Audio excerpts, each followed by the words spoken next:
नमस्कार दोस्तों, मैं रश्मि, मेरे चैनल में आप सबका बहुत-बहुत स्वागत। तो मैं आज छठ पूजा की विधि, शुभ मुहूर्त और कैसे व्रत करते हैं, इससे रिलेटेड वीडियो लेकर आई हूँ।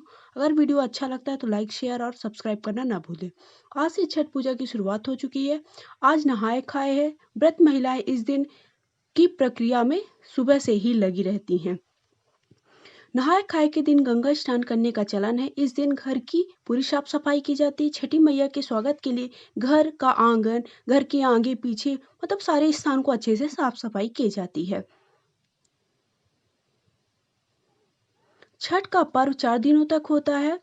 ये पूरा पर्व 4 दिन तक चलता है। इस दिन जो व्रत वाली महिलाएं हैं, ये सबसे कठिन व्रत होता है, इसलिए इसे महापर्व के भी नाम से जाना जाता है। छठ पूजा को का खरना कार्तिक मास के शुक्ल पक्ष की पंचमी तिथि को होता है। खरना को लोहंडा भी कहा जाता है। इसका छठ पूजा में विशेष महत्व है। खरना के दिन छठ पूजा के लिए विशेष प्रसाद भी बनाया जाता है।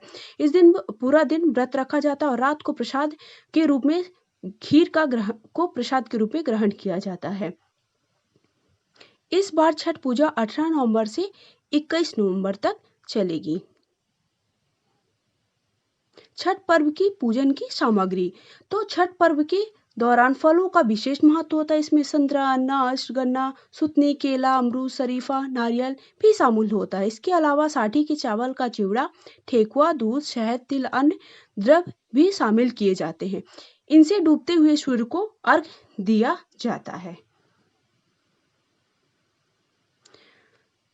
तो छठ पूजा की ये पूरी सामग्री बता रही हूँ। इसके बाद छठी मैया की पूजा की विधि क्या है, कि कैसे पूजा की विधि की जाती, मतलब किस विधि से पूजा की जाती है। तो नहाए खाए के दिन सभी व्रती सिर्फ शुद्ध आहार का ही सेवन करती हैं। कोई भी आप को अशुद्ध चीजें नहीं लेना है। खरना या लोहंडा के दिन शाम के समय गुड़ की खीर का बनाया जाता है। साथ ही पूरी बनाकर छठी मैया को प्रसाद दिया जाता है। छठी मैया का प्रसाद ठेकुआ, मालपुआ, खीर, खजूर, चावल का लड्डू, सूजी का हलवा छठ मैया को प्रसाद के रूप में चढ़ाया जाता है, जो उन्हें बहुत ही ज्यादा पसंद है। नहाए खाए जो कि 18 तारीख को है। आज नहाए खाए है। नहाए खाए के दिन छठ पूजा की शुरुआत हो चुकी है। नहाए खाए से पहले छठ पूजा की पूरी तैयारी कर ली जाती है। इसकी शुरुआत घर की साफ सफाई और घर में एक मिट्टी का चूल्हा बनाया जाता है। छठ पर्व के दौरान प्रसाद भोजन उसी में बनता है। गेहूं को धोकर सुखाया जाता है। इस दौरान कद्दू की सब्जी बनाने का विशेष महत्व है।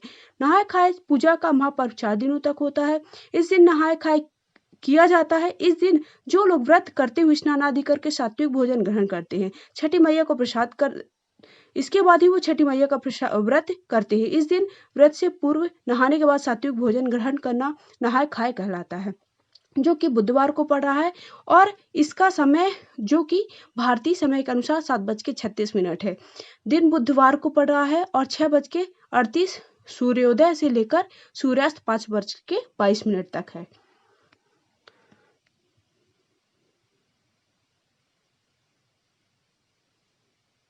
तो ये पूरी नहाए खाए की मैं बताई कि पहले दिन नहाए खाए है, तो आपको इस दिन 18 तारीख को कब से कब तक करना है। फिर दूसरा दिन खरना है, जो कि 19 तारीख को होगा, 19 नवंबर को है खरना, जो कि 19 नवंबर के दिन व्रती महिलाएं दिन भर उपवास रखेंगी और शाम को सूर्यास्त के बाद खीर और रोटी खाएंगी। इस दिन सूर्यास्त के बाद गुड़ दूध की खीर भी बनाते हैं और रोटी बनाकर प्रसाद के रूप में जो भगवान सूर्य को पूजा करके उन्हें भोग लगाया जाता है। खरना के साथ ही व्रतियों को 36 घंटे का निर्जला उपवास भी रखती हैं महिलाएं। शाम का अर्घ्य जो कि 20 तारीख को है। हिंदू धर्म में ये पहला त्योहार है जिसमें डूबते सूर्य की पूजा की जाती है। छठ की तीसरे दिन शाम यानी सांझ के वक्त सूर्य को अर्घ्य शाम की पूजन की तैयारी के साथ ही शाम को उनको अर्घ्य दिया जाता है। इस बार शाम को अर्घ्य 20 नवंबर को है। इस दिन नदी तालाब में खड़े होकर ढलते हुए सूर्य को अर्घ्य दिया जाता है। फिर पूजा के बाद अगली पूजा की तैयारी में महिलाएं लग जाती हैं। षष्ठी तिथि छठ महापर्व सबसे खास दिन होता है। इस दिन व्रती महिलाएं ढलते हुए सूर्य को अर्घ अर्पित करती हैं, साथ ही उनसे आशीर्वाद प्राप्त करती हैं। इस दिन सूर्यास्त का समय शाम 5:26 है। सूर्योदय का समय सुबह 6:48 रहेगा। तो ये शाम के अर्घ्य की मैंने पूरी बताई है कि आपको शाम को अर्घ कैसे देना है। फिर सुबह का अर्घ जो कि 21 तारीख को है। चौथे दिन सुबह के अर्घ के साथ छठ का समापन हो जाता है। सप्तमी को सुबह सूर्योदय के समय ही सूर्यास्त वाली उपासना की प्रक्रिया को दोहराया जाता है। विधिवत पूजा का प्रसाद बांटा जाता है और साथ ही इस तरह छठ पूजा संपन्न होती है। तिथि इस बार 21 नवंबर को। तो ये छठ पूजा संपन्न हुई। जय छठ माता।